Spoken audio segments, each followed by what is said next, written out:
like I'm the only one watching Bible study on YouTube. So that makes life easier because I forgot to bring my computer so they could watch the handouts.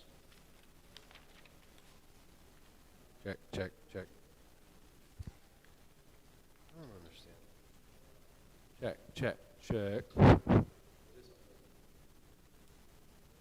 If I can breathe.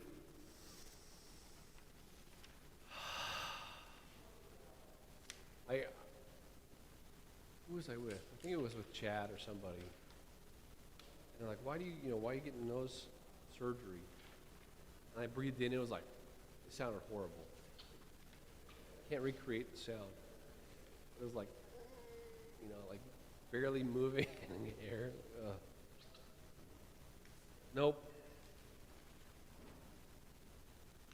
He said, the doctor said,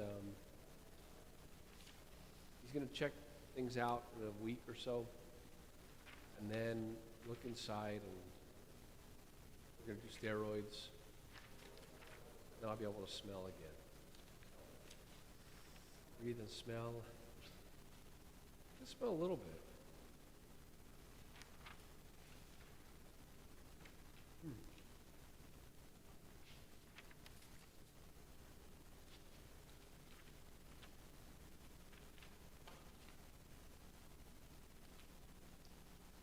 Always been crashing our bed every night. She goes on my side. And kids have this tendency to turn in their sleep. So she ends up taking all this space, and I'm on the edge of the bed. What is going on here? I'm the adult here. My bed. Ugh.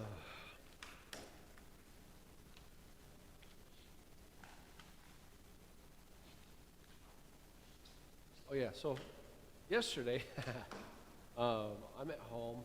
I'm getting stuff ready because yesterday? Friday night. We have the Woods are coming over. We're going to hang out and get a knock on the door. Lucia's watching out the window from the door, and she's watching for our friends to show up. And she says, Papa, someone's here. And I'm like, I thought it was maybe the male person. I said, is it our friends? No. Okay, maybe male man, male lady. And I go to the door, and there's an older fellow there at the door. Okay.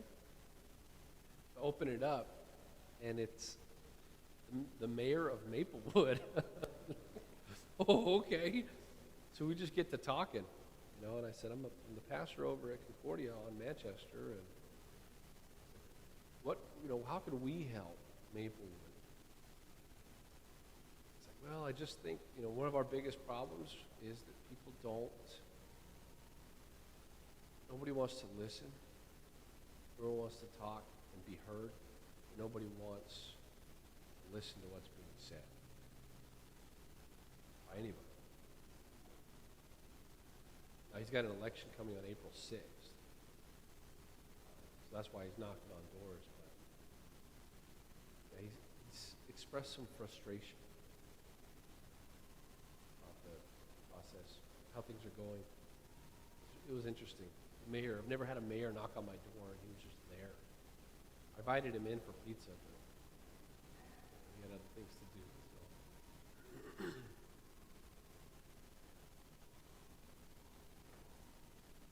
All right.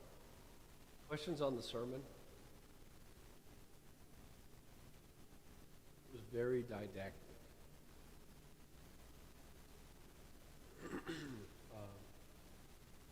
Hebrews, I like that passage. Such a good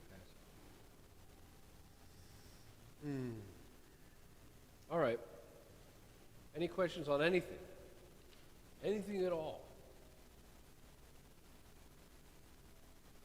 So what did we cover when I was here last? What did we cover? Pop quiz.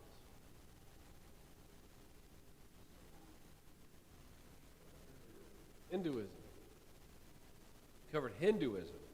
And I'm bringing that up because it's going to actually have an impact on what we study next, that is Buddhism. So Hinduism is what area? What country in general? India. So Hinduism comes out of India, kind of. And it becomes very diverse over time. So after Hinduism and the country of India is seeing a really prosperous time, that's where we get the rise of Buddhism. So around 500 BC, and you've got a big window where it could be 400, 500, 600. So you got like a 300-year window where people think this guy, Siddhartha Gautama, was born. Somewhere around 500 BC in northern India. This guy, Siddhartha, came from a wealthy royal family, and he was born into the warrior caste of the Hindu religion.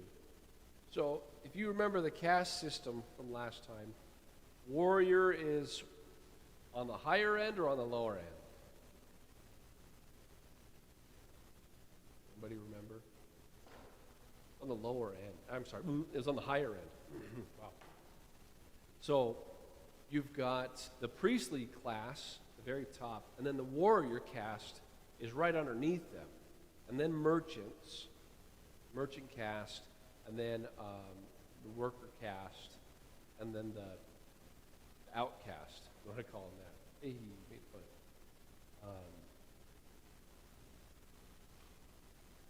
So not only is he born into a noble family, he's well regarded within the caste system. But then he kind of throws that off because as he's traveling outside the palace, and the palace is his, as the story goes, his dad was very protective of him, so he didn't let him see suffering or death or anything like that. Sickness, everything was just nice and clean and lovely for Siddhartha growing up. So when he goes outside the palace walls and he sees people suffering and dying and so on and so forth, then that changes his whole world view. Everything is turned upside down for him. And we're going to talk about some of the writings these things come from. So, is this history? Is this real? I don't know. Some of it is probably made up or, kind of stuff of legend because, as the story goes, Siddhartha's mom, I don't remember how it exactly went, but she ate something or she swam in a river or something, and then 10 months later, Siddhartha popped out of her arm, or, her armpit, something like weird, like, it's just like, what, where does this come from? So there's the stuff of legend involved in what we know about Siddhartha's life. So it's kind of hard to say this really happened versus this is what we think happened. So just take that as it is. Any questions so far for Chad? I'm kidding. He just walked in, that's why. Okay. So Siddhartha leaves everything behind to study under ascetic teachers and to practice meditation. What is an ascetic?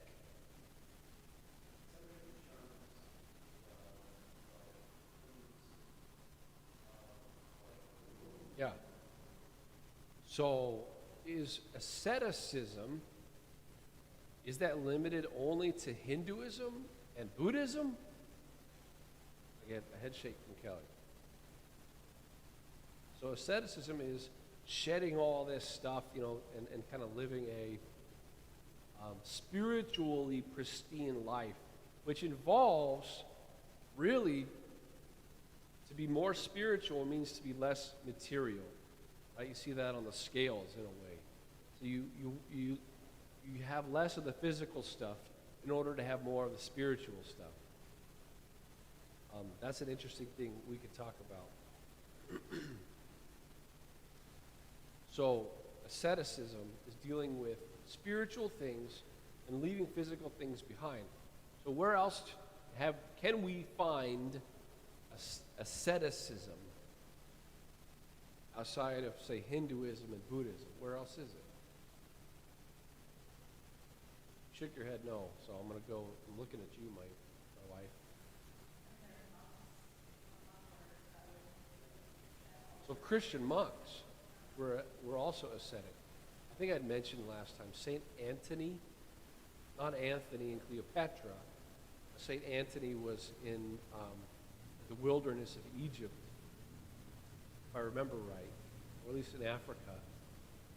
And, people thought that if they walked under his shadow, they would be healed, or if they just went nearby where he was. And the stories, of these ascetics who wouldn't eat for like a month at a time, different things. So it's not limited to like Eastern religions. There is something, even when you look at like you said, the monks, Christian monks in Luther's day, right? What kind of rooms did they have in a monastery? Yeah, like vow of poverty, right? So you give up physical stuff so you can really focus on the spiritual stuff. Why is that a false dichotomy? Why is it?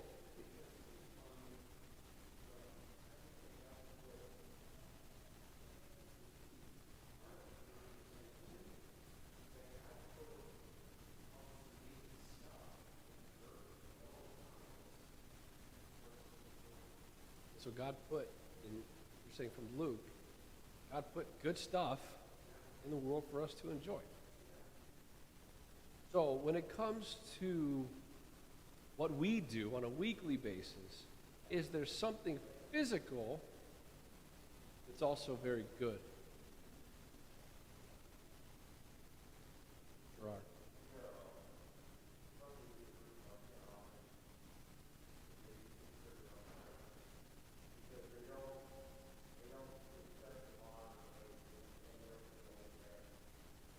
Gerard asked if the Amish are ascetic, and I would say no, not necessarily. Yeah, they got stores, and they do, like they shun, like, and it's even variable. Like there's like levels of what they can and cannot do with electricity. Yeah, it depends on their bishop. Their bishop gets to decide how much they can do with electricity. So one bishop might say, you can use power tools, but you can't own them. You can drive a car, but it can't belong to you. Or you can ride in a car. We went to Tennessee years ago, and these Amish guys watched over my brother's wife's family, the farm in Tennessee, and my sister-in-law. These Amish guys watched over their farm, and so I went over there, and we were visiting, and I was going to run to the store, and the oldest brother of these gigantic humans said, hey, can I go with you? Right? I'm like, sure, let's go. He gets in the passenger side, and he turns on the radio, and he goes right to the channel. He knew what channel it was on the radio, and it was playing country music, and he's like, oh man, I just love this. It's so funny. So he could use it, but so Amish aren't necessarily ascetic. When I'm thinking ascetic, and not aesthetic, right?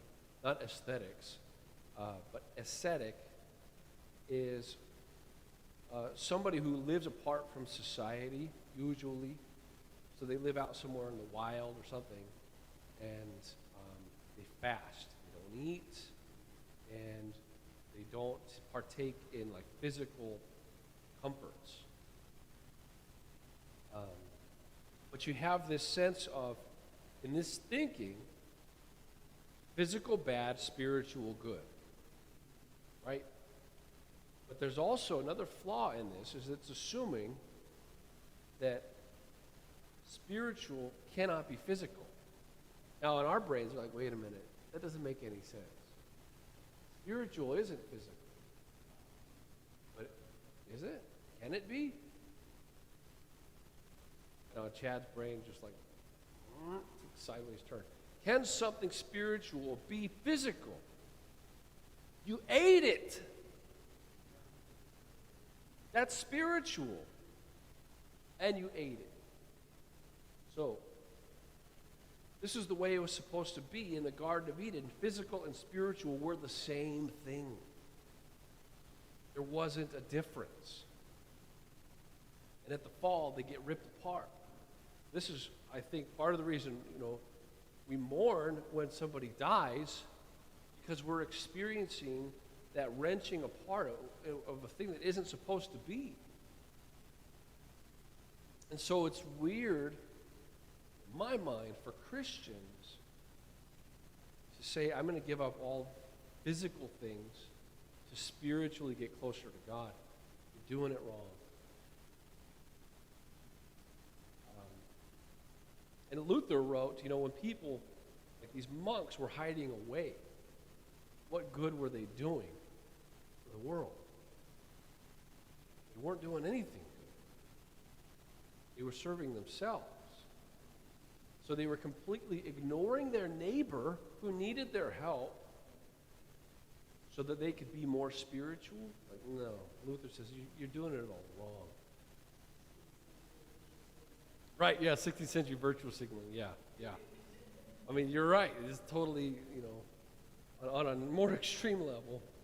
So, so this guy Siddhartha, he leaves everything behind and he begins to study under ascetic teachers, and he learns how to practice meditation. Just the way when we think meditation, like right? These kinds of things. Now, while he's sitting under a tree in meditation after practicing this stuff for a number of years, he discovers enlightenment.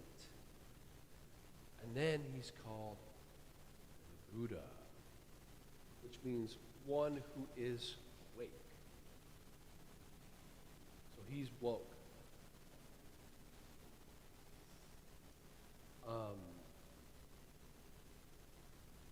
There's not just one Buddha, by the way. The Buddha that we know is this guy that I'm talking about. But in Buddhist teaching, there's this sense, and it depends on the teacher you ask. There's probably as many opinions about this as there are Buddhists, but there's some thoughts that there's a Buddha for each age, for each eon, so that when the teaching of this Buddha kind of fizzle out and go away, that another one will show up and be enlightened and teach things. Some people might say that Jesus was, a Buddha of some kind. So, anyway, so he goes from Siddhartha to Buddha. He's this guy who's awake. So then Buddha proclaimed the message he learned in his enlightenment across India for 45 years, particularly North India. For the rest of his life, he goes around teaching these things that he discovered, which we're going to talk about as we go through. Things that he discovered in his enlightenment. Any questions or thoughts so far?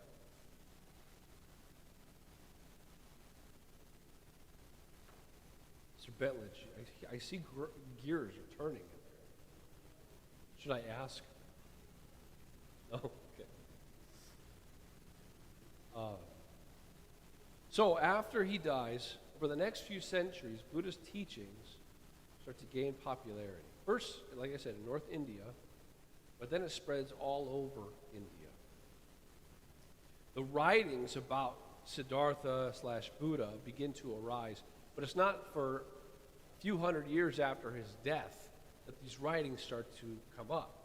So this creates potential problems, because how do we know what really happened You don't. So the thought was that, like Hinduism, the teachings were remembered, and the stories and the things were remembered and passed down from generation to generation. So it was oral traditions and teachings, and then a few hundred later, somebody wrote it down. And usually people make sure stuff like this is written down to use for their own motivation. So there was a king who said, let's write this stuff down. And he used Buddhism and spread it across the world. So Buddhism spreads into China just around the same time that Christianity is beginning to spread in the West. So if we want to compare and contrast, like Buddha was around 500s BC, give or take. So that's around the time of, 586 was the exile to Babylon. They came back 50 years later, so the 530s. So just as Israel is coming back into their home country and rebuilding their temple, you got Buddha going on in the east. Interesting timing. And then Buddhism begins to spread into China and other countries outside of India around the same time that Christianity is starting to grow.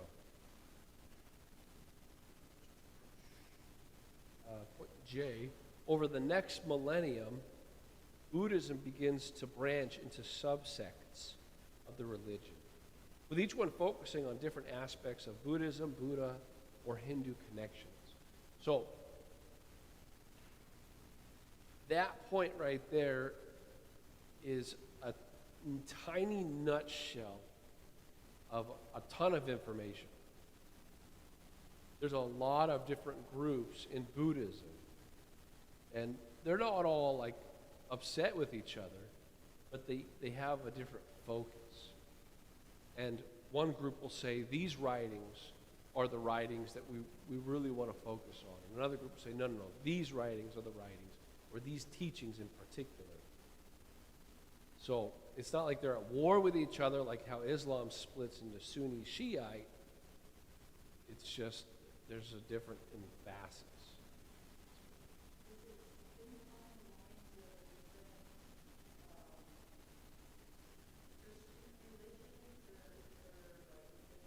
Denomination. Is it like Christian denominations? I mean, yes and no. I think on a very simple level, you could say it would be like denominations, sure, because they're all under, this Buddhist umbrella, and they're friendly to each other. So we have that similarity in our denominations. Would one of them say that they are more right than others? Probably. Yeah, I think it would probably be something very similar. As I think about it more and more. It's just weird to wrap my brain in that way.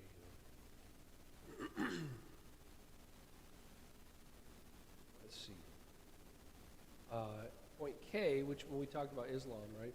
Muslim invaders came into India. They destroyed many of the Buddhist monasteries in the 1200s. So as Islam is rising in power, having its heyday, it came into India. So you had Hinduism, then you got Buddhism growing in popularity. Now you got Islam coming into the country as well. So it's a very religious area in the world, India.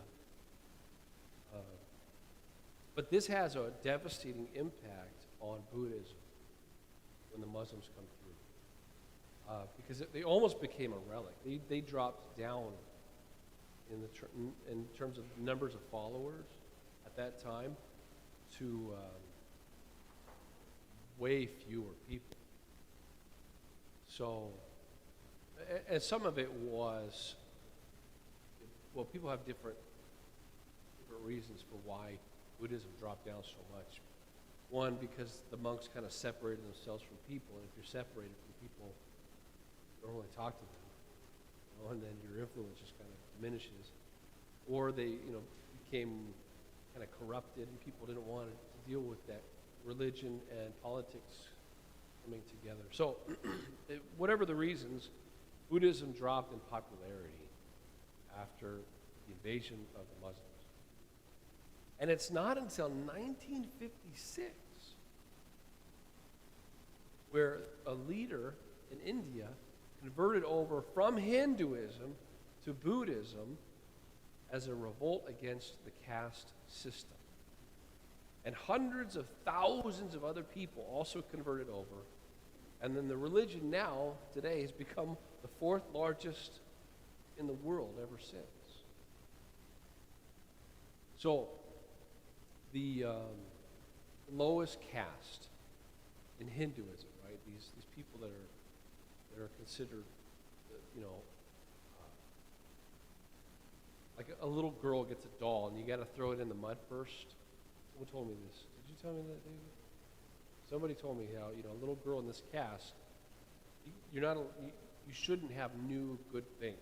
You don't deserve it because you did something terrible in your previous life. So you're supposed to have a bad life now. You mess things up, and then they can have it. Everything should be a hand-me-down or imperfect on some level. And so the leader of this caste at that time in the 1950s said, "I'm out of here." Converting to Buddhism. After doing some homework, he's like, "This is it. Buddhism is for me." And he convinced a bunch of other people in this caste to convert to Buddhism. Really interesting way of getting out from under the caste system, isn't it?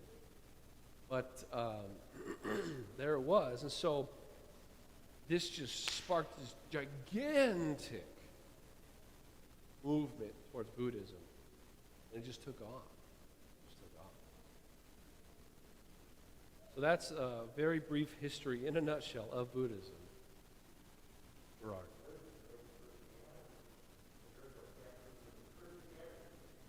It's true. Well, yeah. In India, so there's no caste system in Christianity, right? So he could have converted to Christianity. All these people could have came with him to Christianity too. I see what you're thinking. I think he wanted to find something similar to Hinduism. There's a lot of Christians in India too. As it goes, Thomas, the apostle, is considered to have moved into India to convert Christians there.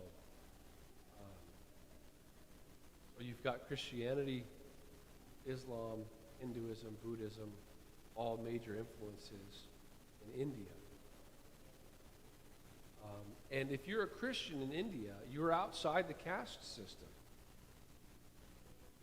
But it just puts you in an awkward position. Because in some cases, there's not supposed to be discrimination on work. You should be able to get a job no matter your religion. But if they see that you're outside the caste system, that's going to affect how they think about you and who they hire.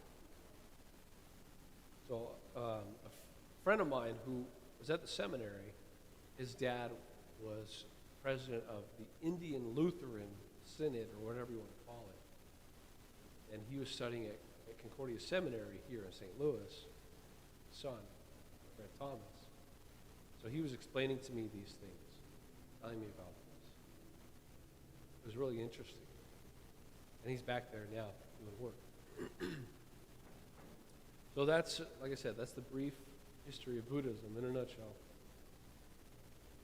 This isn't covering like all the different branches and groups within Buddhism. It's just kind of a brief overview of it, its history in general. Any questions? Okay.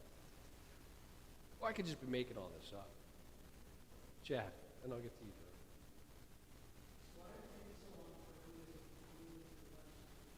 Why is it taking so long for Buddhism to move into the West? I mean, it's been around. I watched a really bad movie the other day. This guy, he was like, says he's Buddhist, and it would have been a better movie if he had some conflict with that, but he didn't really. Anyway, so it's around, but it's kind of a part of the flavors of religion that people can choose. So people in the West will say, I'm a lady in the West might say, I'm a Catholic, Buddhist, lesbian, because it's like they're taking what they want from each bit, and they ultimately become the arbiter of religion. That's my dear. Has Buddhism folded itself into New Age spirituality? I think it depends on who you ask. We are, and the reason why I'm starting with Hinduism and going into Buddhism is because I want to move into the New Age spirituality and see the connections that it does have with Buddhism. So there's definitely connections there. I wouldn't say that overall, I mean, because it's hard to say. I mean, it's mixed. It's not clear cut. Joe.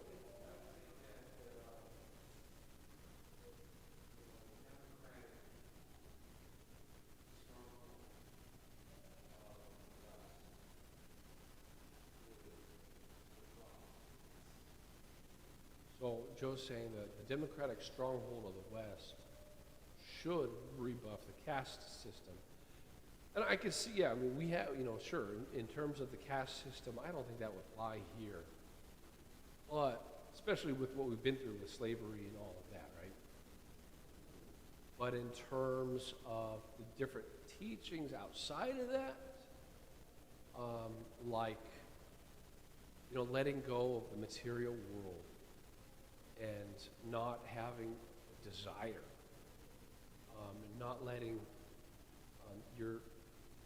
the desire for physical stuff overtake your life. The promotion of non-death, right, of any animal in particular, that's not a bad thing. People who are vegetarians, not because they don't like the taste of meat or makes them sick, whatever. It's just that they don't want to support any kind of death, right? So it's more of like a spiritual thing for them. So that's some connections that you would have in Hinduism and Buddhism. So I could see how that would enter in the equation here. I mean, yoga, right? The yoga that we know of, which is one of many yogas. The one that we do here in the West is all the stretching and whatever. So some things are adopted easily over into our culture, but other things like the caste system, no, not so much. That's a cultural thing too. I mean, that's a part of their history. So what are the texts of Buddhism? There's a lot, but I've only got some parsed out here. So initially, the texts were passed down orally from teachers to students. And like I had mentioned before, you're looking at maybe a few hundred years later when things start to get written down. So you have the Tripitaka, or it's got other names too. I just wrote one down. It's on page 2, the Tripitaka, the oldest of the writings. This is mostly made up of the words of Buddha. And these writings come in 3 sections, right? So see the tri in there at the beginning? 3 sections dealing with monastic life, sermons on doctrine and ethics, and systematic teachings. So that is taking their ideas, their Buddhist teachings, and organizing them in a way to understand better. So, and these things, the Tripitaka, also include legends about Buddha and his life and the things that he did. So these are some of the earlier writings. This is a lot of writings. This could fill a lot of space.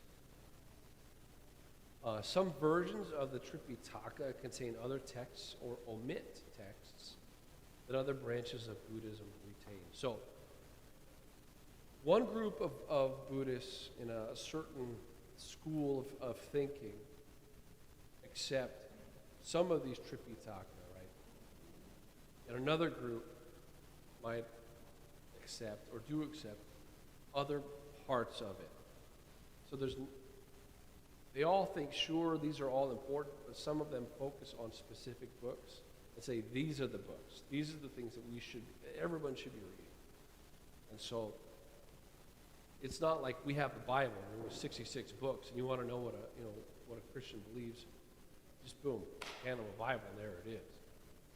You say, well, what is it that the Buddhists read? And they're like, well, I mean, we got this, and this is important. These are good too, and oh yeah, there's this, and oh yeah, then there's this, and maybe you shouldn't be reading anything. Maybe you should just go and meditate, figure it out.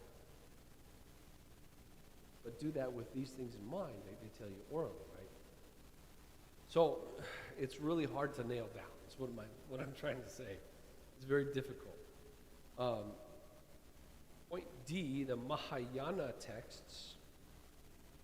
And these are considered by some Buddhists as the teachings and sayings of Buddha.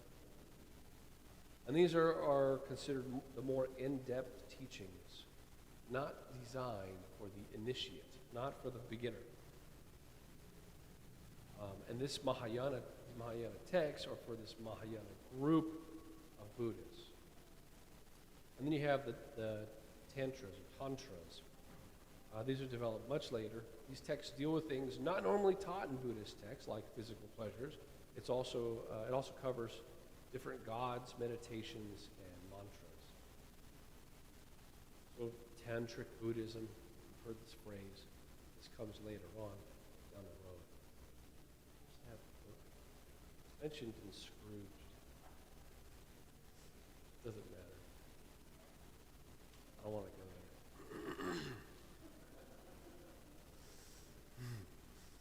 All right. Any questions on the texts? I'm really trying to do my best to give an overview of some of the things that they have, but it's really hard to nail down because it's just a huge library that some Buddhists will say this is good for reading, and other Buddhists will say no, that's good for reading. So you don't have any like one definitive thing. Chad.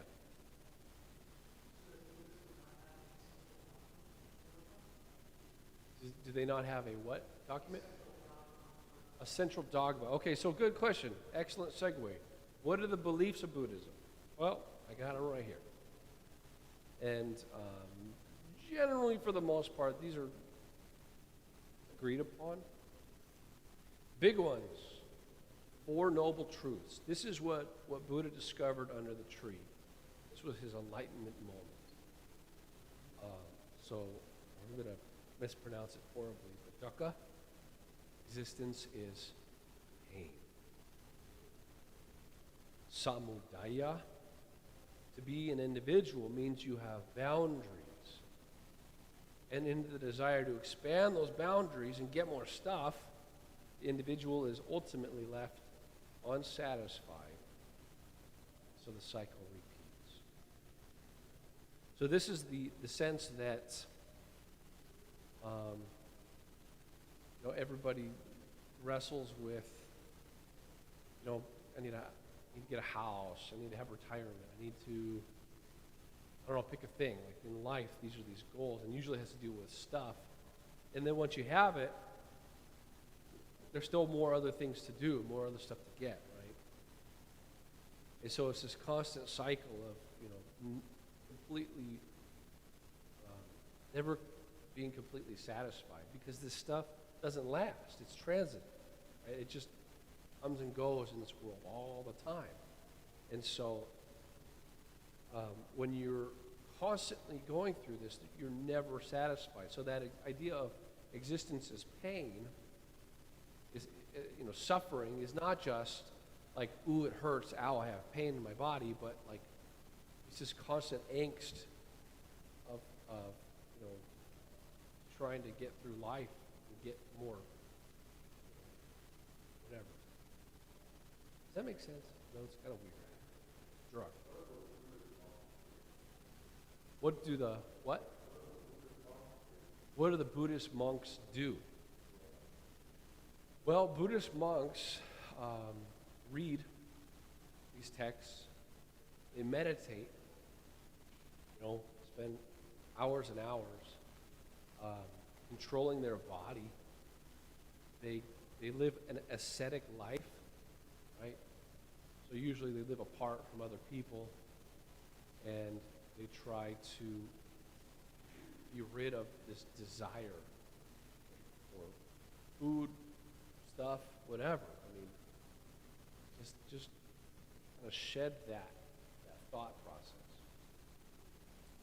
And to get to a point of enlightenment themselves is the goal, so that it can be free from this cycle, this grind, kind of like we talked about Hinduism. We call it samsara, right? This wheel, it constantly turns and grinds. And if you're reincarnated over and over and over, the hope is you want to get out of that. Buddhism is a little different.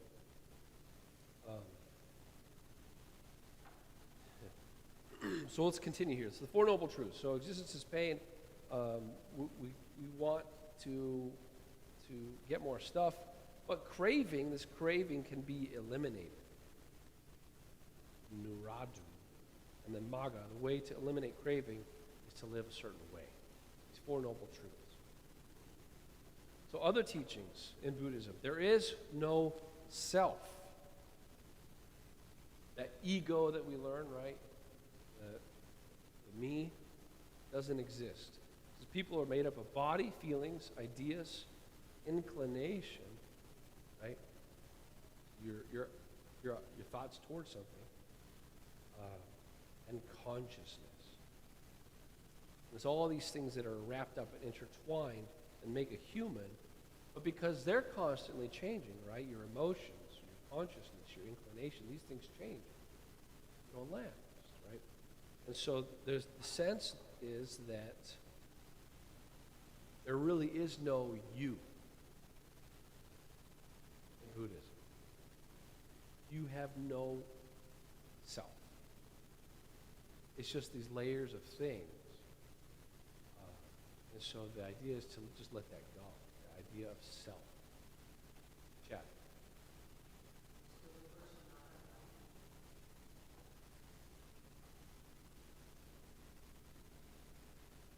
They do.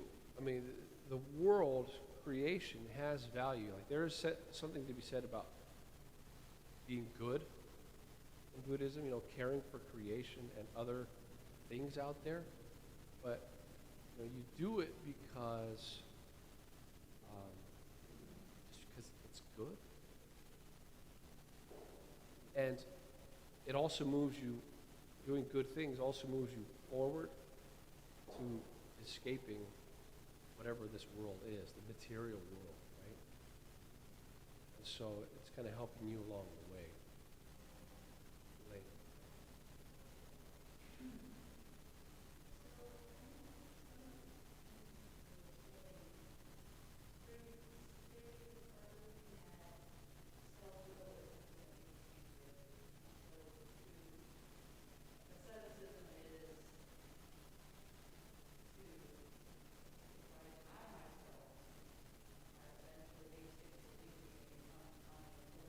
Yeah.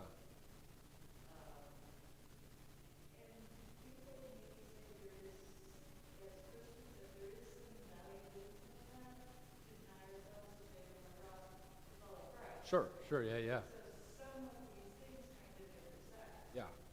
Yeah, good. Hold on to that. 'Cause one of my questions at the end is, what do we have in common? No, that's good. That's great. And we can talk about it now. I mean, I don't mind.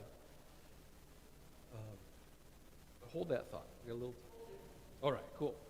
Um, yeah, so there is no self. Now, this is an extreme amount of that, right? Where it almost becomes, if there is no self, then hunger isn't really a thing, right? Because you would have to say, I am hungry. There is no I. It's, for us in the Western world, we got to wrap our head around it in a weird way. Okay, point C, the eightfold path. You have to have right, this is kind of what you're looking at, Chad. Right views, right aspirations, right speech, right conduct, right livelihood, right effort, right mindfulness, and right meditational attainment. So there's 8 things you can do that are right. Put it that way, in the eightfold path. Point D, karma. We know this one, right? What goes around comes around. Now, Hindu priests or Hindu people, religion, would point out to Buddhists, wait a minute, you have a self-contradiction in your theology. Because if you say there is no self, then how can you be reincarnated into something else? Right? I can't answer that. I don't know how they deal with that. It's just something that they have to struggle with. But they do teach karma. They do teach reincarnation. Point E, nirvana. This one's weird. This is that release from the constant cycle of death and rebirth. Nirvana is a release from pain, desire, and self. And here's where it gets weird. It's not fully explained in Buddhism. Buddha said, don't worry about it. Don't worry about nirvana. Because we can't really fully understand it anyways on this side. It's not heaven, right, like we would think, but it's more like salvation, whatever that means. Well, mystical for a reason. I think mystical is also another word for confusing. To me. So, it's Nirvana, but it's also a band, right? That's where they get it from. Yeah. Any questions on beliefs? Again, this, Chad.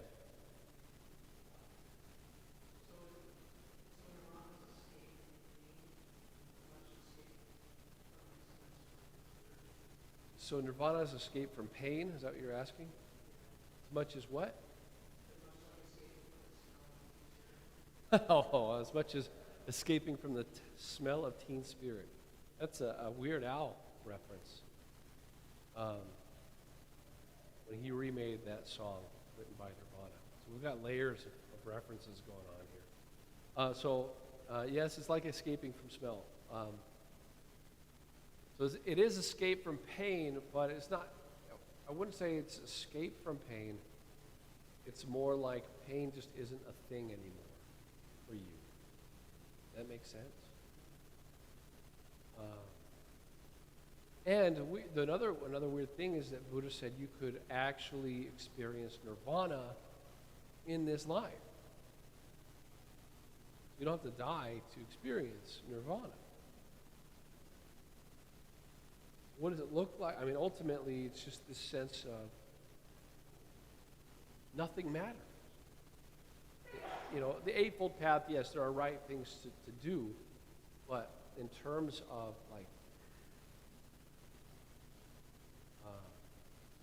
your needs, it doesn't matter. You don't matter.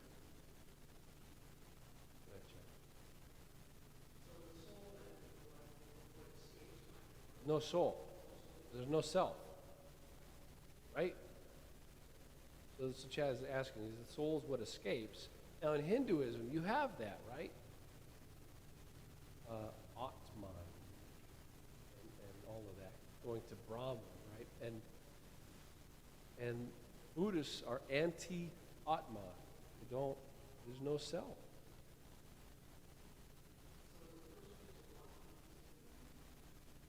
Well, I mean, you've got layers, right? Body, feelings, consciousness, desires, or what propels you. So you've got these layers of things that are all interwoven together. And body is one of them, physical body.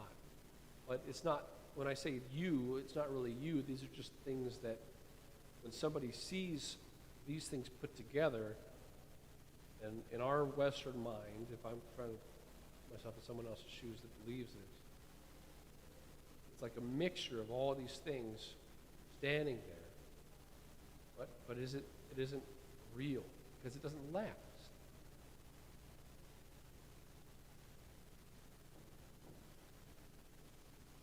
Yeah, I mean, life is existence is pain, right? That's what he says.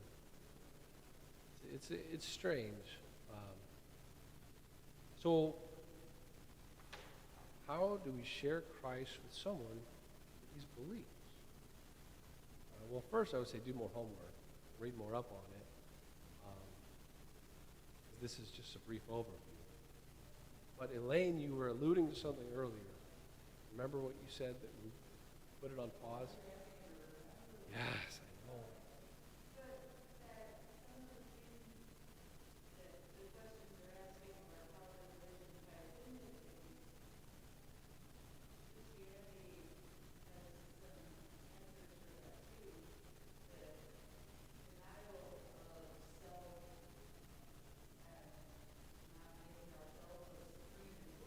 Right.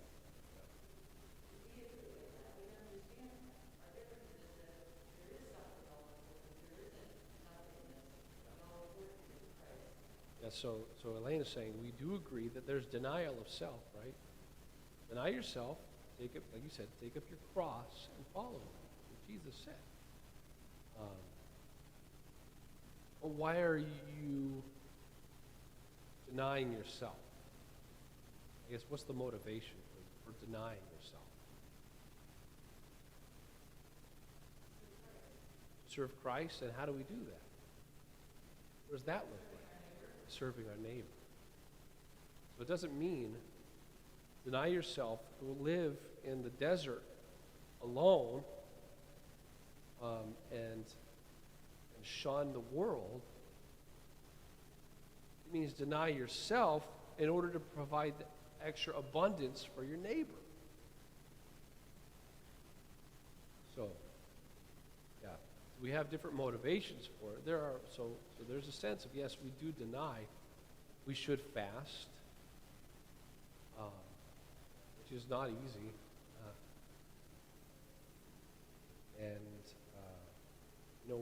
We agree that don't get caught up on material things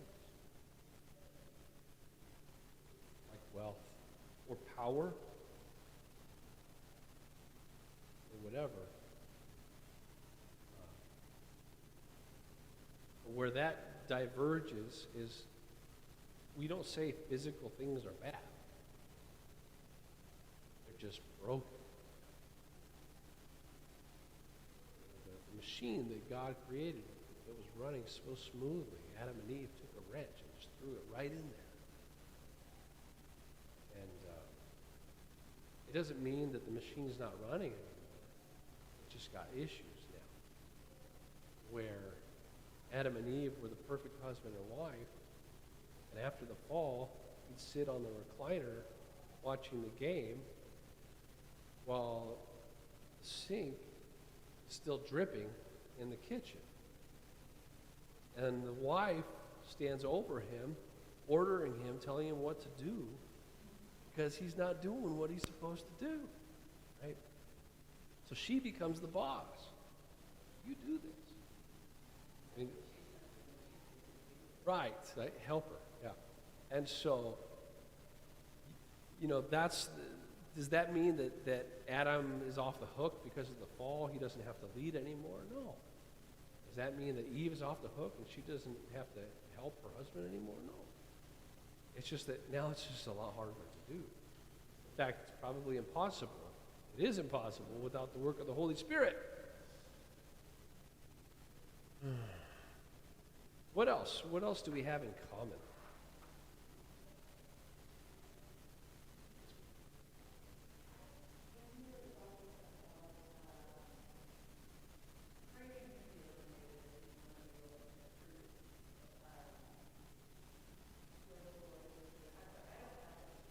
Oh, sure. I got extras.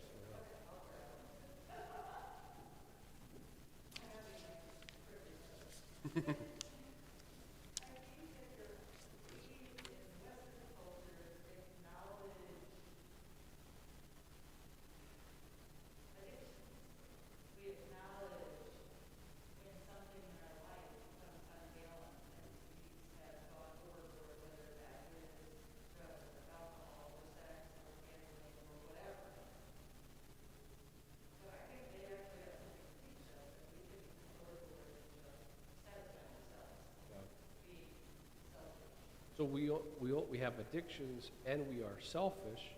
So there is something to be said about in Buddhism.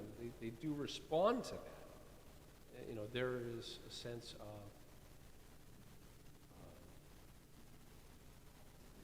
not craving, not going overboard, discipline. Sure, we would agree with that. Yes.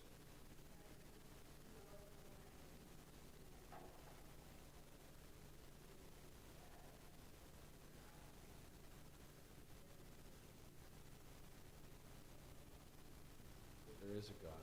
So their motive in our motive in Christianity. Sorry, say that again.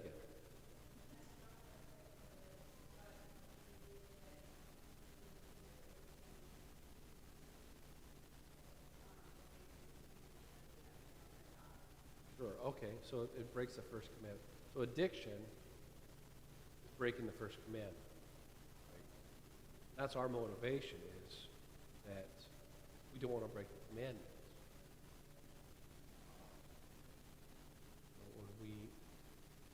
So we try not to fall into those traps, that temptation. A Buddhist motivation for that is to kind of get out of this cycle of things.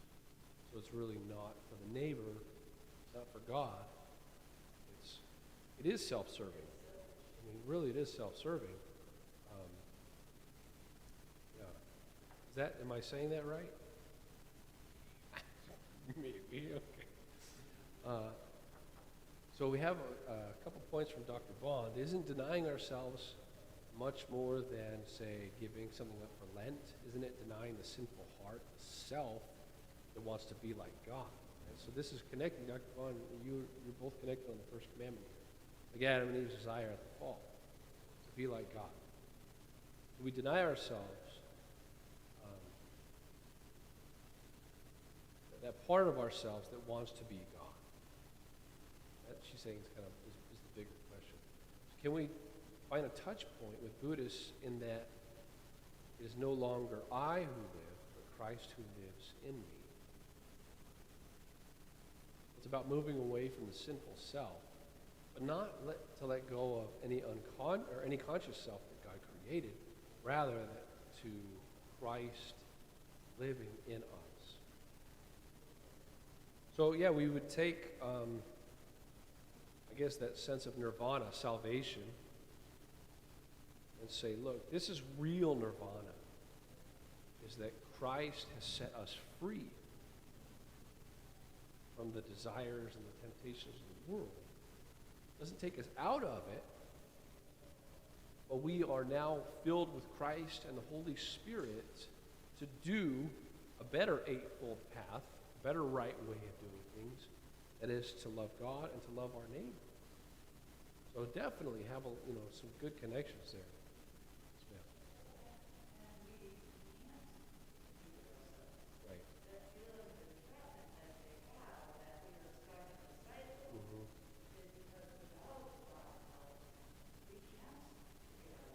Yeah.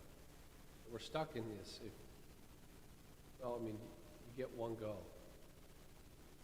So There's no reincarnation, but God has to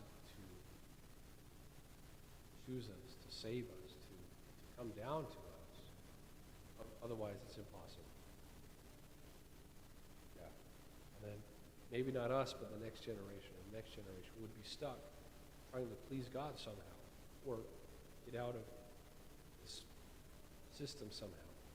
Ultimately, this comes down to, once again, one guy receiving special information that he transfers on to the world, right?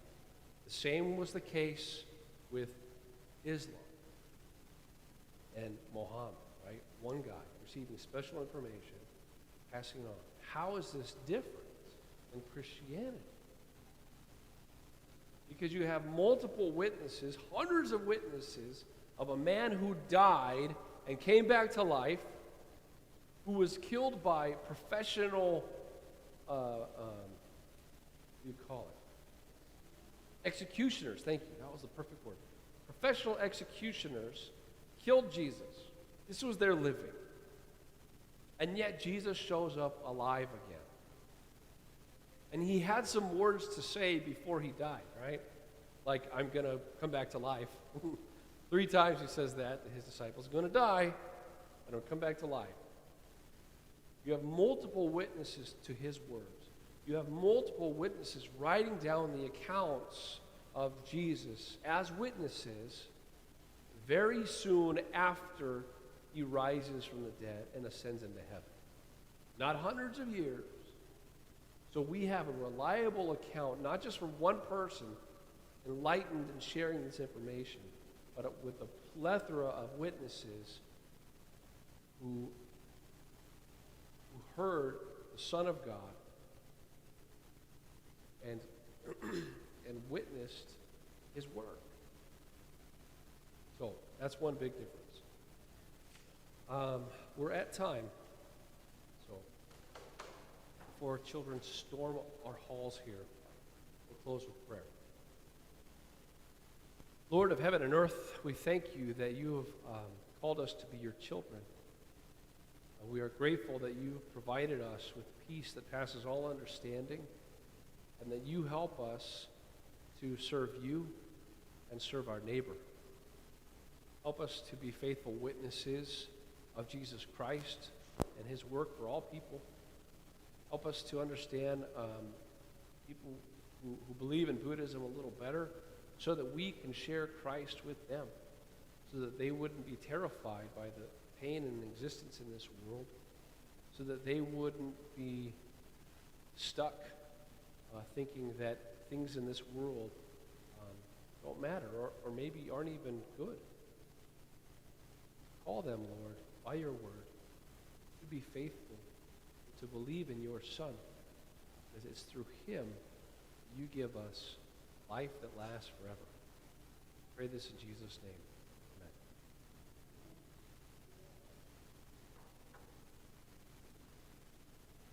All right. We got more wrinkles in our head, I hope. At least in our eyes.